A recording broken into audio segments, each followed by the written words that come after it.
And one of the most important sensation that we call the gift that God has given is the gift of pain. And in the words of the many scientists, they say that when this gift of pain is taken up from a person, then it becomes bad.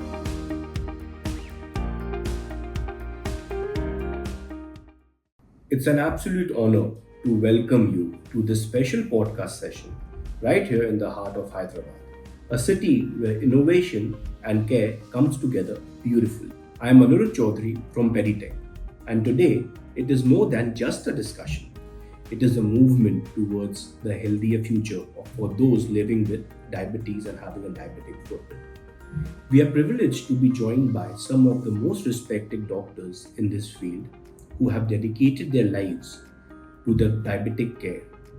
This conversation is not just about footwear, it is about the quality of life, early interventions, and how a small innovation can have a profound impact on everyday wellness. Hi friends, I am Dr Ashu Rastogi, Professor of Endocrinology at PGI Chandigarh, and with me, Hi, I'm Dr. Rajesh Simon. I'm a senior consultant foot and ankle surgeon working in VPS Lakeshore, Kochi, Kerala. so today we will discuss about the diabetes and especially the diabetic foot complications, and more importantly, how to prevent the foot ulcers, especially the kind of footwear these people need to prevent this catastrophe of amputations. So, Dr. Rastogi, since you have got so much of data and publications of diabetes, what is your data on diabetic foot and diabetes prevalence in India? So, in the world, International Diabetes Federation, that is called IDF, records all the people who are suffering from diabetes on this planet. And at present, we are already having more than 500 million people with diabetes in the world. And you'll be surprised that India is now the diabetes capital of the world, and we have the largest number of people with diabetes. And we have surpassed China regarding that. And we know that even in the population overall, we have surpassed China. Though it's not a good thing, but that's the hard truth of that. So at present, we have more than 140 million people with diabetes in our country, and each person of diabetes has 2 feet, so we have 280 million foot to take care, and that's a huge number. And we know that in patients of diabetes, they already have a lot of complications that they accrue over the years with the increasing duration of diabetes, whether it may be neuropathy, whether it may be peripheral arterial disease, whether it may be deformities, which leads to the formation of foot ulcers. And as you rightly asked, that what is the prevalence of foot ulcers in a lifetime? So it is said that 1 in 3, every third person would have a foot ulcer in their lifetime. This number 1 in 3 might seem small to you, but look at 140 million people. That And probably is more than a Scandinavian country's whole population. exactly, exactly. That's why we are here to discuss this scenario. So one third of these people would develop foot ulcers, and 60 to 70% of this population would have neuropathy. 40 to 50% will have peripheral artery disease sometime in their life, and almost 1 to 5% will have another complication of the foot that we fondly call as Charcot-neuroarthropathy of foot. So, Dr. Rastogi, you said about the whole data of diabetic patients. How does diabetic patients or diabetic have a neuropathic problem, and how many neuropathic will have foot problems, especially in an Indian scenario? Exactly. So people usually ask, me and you also walk, a diabetes patient also walks, but they are more prone for foot ulcers. So what is the reason that they are more prone for foot ulcers? And we just said that almost one third of these patients of diabetes will develop a foot ulcer. So there is something very peculiar about their foot. And one of the thing is neuropathy, because whenever we walk, the foot is prone for trauma, and that is repetitive trauma. But God has given a good amount of fat pad. God has given muscles, fascia, which protects the foot from any injury. But unfortunately, in a given patient of diabetes, they lost this protective sensation, What we especially. call as a loss of protective sensation, Exactly. LOPS. Exactly.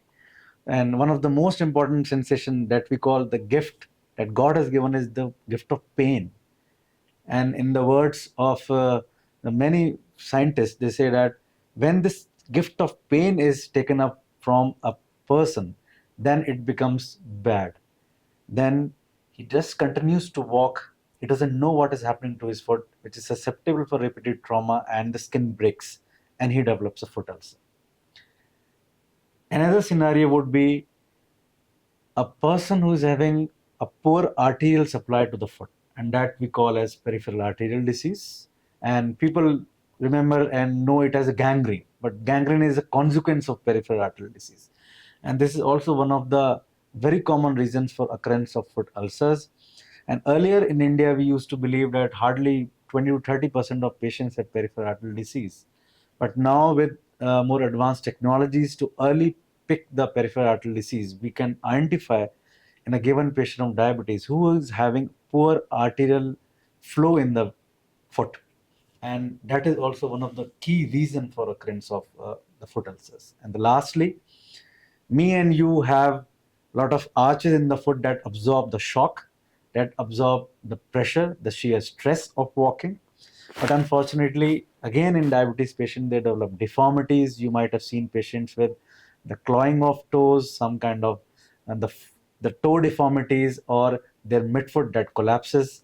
So it leads to poor distribution of pressure, and that also leads to foot ulcers. So you mentioned about diabetic neuropathy and you also mentioned about the peripheral arterial disease. Just to make it simple for a layman, how would you say what is a neuropathy and what is an arterial disease or peripheral arterial disease for a diabetic patient? Absolutely. So in neuropathy, we say that they can have positive sensations, they can have negative sensations. And positive sensations means like which me and you, a normal person, doesn't have. But a patient of diabetes will complain of burning sensation of the foot. I don't have, but a diabetes patient has. He'll complain of electric shock-like sensations, pins and needles-like sensations. These are positive neuropathic symptoms. And on the other hand, they might have negative neuropathic symptoms, like a sensation which I have but a diabetes patient doesn't have. Like when I walk on a warm or a hot floor, I can feel that it is hot. But a patient of diabetes will say, I am having numb foot. I don't feel that my foot is there. There, yes. Or if I feel like I'm walking on cotton. Yes. So these are neuropathic symptoms. And on the other hand, peripheral arterial disease. So these patients usually come with severe pain during walking, and they usually pain, especially in the calf or a thigh at a particular distance. So the patient will say, Doctor, I walk for 200 meters and then I have to stop because my calf aches like anything. And after some time, when he rests, and again he is able to walk. So this is we call as claudication, and this is one of the first symptoms of peripheral arterial disease. But suppose it get worse, they can have a bluing of the toes, then it turns black, which we call as gangrene. So these are symptoms of peripheral arterial disease. So in a nutshell, if you have a rest pain, then you have more of neuropathy. But when you have pain in the calf and the leg, and if your toes are turning blue, after you walk for a small distance, then you have called as you have a peripheral arterial disease. Yes. And probably in diabetic, we are seeing a mixture of both.